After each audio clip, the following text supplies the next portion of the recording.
তাদেরকে বিভিন্ন ভাবে গালিগালাজ করে, মূর্খ নির্বোধ বলে তাদেরকে আখ্যায়িত করেন। সুতরাং মুহাম্মদের কথা শোনা যাবে না। আমরা যে যে ধর্ম অনুসরণ করি, চলো আমরা সেই ধর্ম অনুযায়ী জীবন পরিচালনা করি। এই বলে তারা যখন ফিরে চলে গেল, কিছুদিন পরে আরেকটা বার আবু জেহেল সহ আরো বেশ কিছু কুরাইশ নেতা তারা আবু তালিবের কাছে উপস্থিত হয়েছে। আবু তালিব একেবারে মৃত্যু সজ্জায়। আল্লাহ নবী সাল্লাল্লাহু আলাইহি ওয়াসাল্লাম বারবার করে আবু তালিবকে বলতেছে, চাচা আপনি শুধু মুখ দিয়ে একটি কথা উচ্চারণ করুন, বেশি কিছু বলতে হবে না, শুধু বলুন লা ইলাহা ইল্লাল্লাহ, তাহলে পরকালে আপনার জন্য শাফাআত করার জন্য আমি প্রস্তুত থাকব। সুবহানাল্লাহ। একটি কথা শুধু মুখ দিয়ে বলুন, এই কথার জন্য যন্ত্রণাদায়ক শাস্তি থেকে আপনি বাঁচতে পারবেন। এইরকম ভাবে আল্লাহর নবী বারবার করে যখন চাচা আবু তালিবকে বোঝাচ্ছে, আর ওই রকম সময় পৌত্তলিক নেতা আবু জেহেল সহ বেশ কয়েকজন তখন আবু তালিবের কানে কানে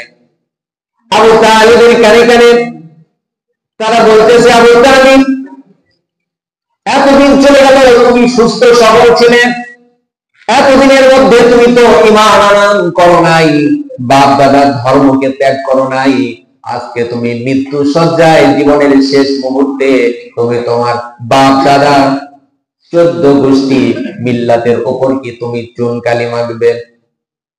বারবার করে আবু জেহেল আবু তালিবের কান ভাঙানি দেয়। আল্লাহ নবী সাল্লাল্লাহু আলাইহি ওয়াসাল্লাম বারবার করে আবু তালিবকে বোঝানোর পরেও আবু তালিব বুঝতে সক্ষম হলো না। আবু তালিব তৎক্ষণাৎ ইন্তেকাল করলো। আবু তালিব ইন্তেকাল করেছে। আল্লাহ নবী সাল্লাল্লাহু আলাইহি ওয়াসাল্লামকে এতদিন যাবত রক্ষণাবেক্ষণ থেকে শুরু করে যাবতীয় সুযোগ সুবিধা সব কিছু দিয়ে যিনি সহযোগিতা করেছেন, এইরকম মানুষ আবু তালিব যখন মৃত্যুবরণ করেছে, আল্লাহ নবী সাল্লাল্লাহু আলাইহি ওয়াসাল্লাম আবু তালিবের জন্য বারবার করে মাগফিরাত কামনা করতে থাকে। কি করতে থাকেন? মাগফিরাত কামনা। কার কাছে? আল্লাহর কাছে।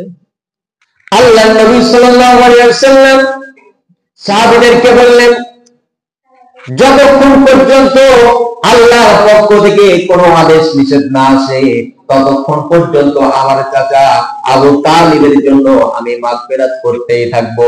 আল্লাহ পাক রব্বুল আলামিন তৎক্ষণাৎ সূরার মধ্যে একটি আয়াত নাযিল করে দিয়ে আল্লাহ পাক জানিয়ে দিলেন, মা কানা লিন-নাবিয়্যি ওয়াল্লাযীনা আমানু أن يستغفروا للمشركين ولو كانوا أولي قربى من بعد ما تبين لهم أنهم أصحاب الجحيم। আল্লাহ পাক আয়াত নাযিল করে দিয়ে আল্লাহ নবীকে জানিয়ে দিলেন, হে নবী, কোন নবী কোন ঈমানদারদের জন্য এটা শোভা পায় না কোন মুশরিকদের জন্য মাগফিরাত কামনা করা। যখন এই কথা স্পষ্ট হয়ে গেছে যে ওরা জাহান্নামী, এই জন্য আল্লাহ পাক রব্বুল আলামিন আয়াত নাযিল করে দিয়ে মুশরিকদের সম্পর্কে মাগফিরাত কামনা করতে আল্লাহ নবীকে নিষেধ করে দিলেন। আল্লাহ নবী সাল্লাল্লাহু আলাইহি ওয়াসাল্লাম তৎক্ষণাৎ ক্ষমা চাওয়া, মাগফিরাত কামনা করে বন্ধ করে দিলেন। আল্লাহ পাক অন্য আয়াতের মধ্যে সুন্দরভাবে জানিয়ে দিলেন, ইন্নাকা লা তাহদি মান আহবাবতা ওয়ালাকিন্নাল্লাহা ইয়াহদি মান ইয়াশাউ ওয়া হুয়া আ'লামু বিল মুহতাদিন। আল্লাহ পাক নবীকে জানিয়ে দিলেন, হে নবী, নিকট আত্মীয় আপনি যাকে ভালোবাসেন এইরকম মানুষকে আপনি যতই চেষ্টা করুন তাদেরকে হেদায়েতে আনতে পারবেন না। তার কারণ হলো হেদায়েতের মালিক কে? আল্লাহ। আল্লাহ যাকে ইচ্ছা হেদায়েত দান করবেন। সুতরাং আপনি আর তাদের জন্য মাগফিরাত কামনা করবেন না। আল্লাহর নবী মাগফিরাত কামনা করা বন্ধ করে দিলেন।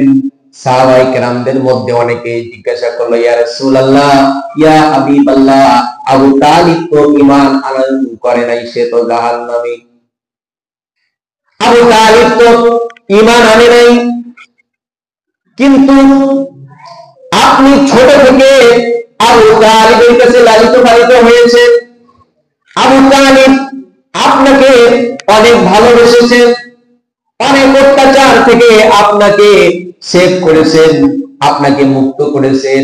আবু তালিবের জীবদ্দশায় কোন কাফের আপনার উপর তেমন ভাবে কোন রকম কোন নির্যাতন করার সাহস পায় নাই। জাগতিক সর্বদিক দিয়ে আপনাকে সহযোগিতা করেছে।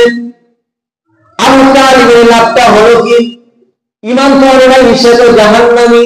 আল্লাহর নবী সাল্লাল্লাহু আলাইহি ওয়াসাল্লাম তিনি সাহাবাদেরকে জানিয়ে দিলেন, সাহাবারা শোনো, আবু তালিব যে এতদিন পর্যন্ত আমার রক্ষণাবেক্ষণ করেছে, আমার যাবতীয় সর্ব কাজে সহযোগিতা করেছে, এই জন্য আল্লাহ পাক রব্বুল আলামিন পৃথিবীর যত মানুষ জাহান্নামী হবে, সব চাইতে জাহান্নামীদের মধ্যে সব চাইতে কম শাস্তি যাকে দেওয়া হবে তিনি আর কেউ নয়, আমার চাচা আবু তালিব।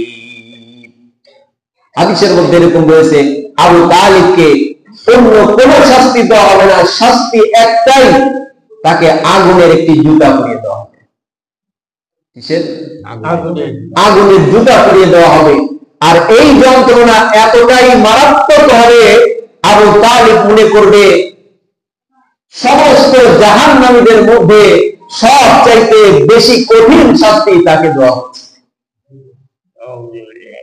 যাকে সর্বনিম্ন শাস্তি দেওয়া হবে সেই মনে করবে মনে হয় সমস্ত জাহান্নামীদের মধ্যে আমাকেই সবচাইতে বেশি শাস্তি দেওয়া হচ্ছে। এই জন্য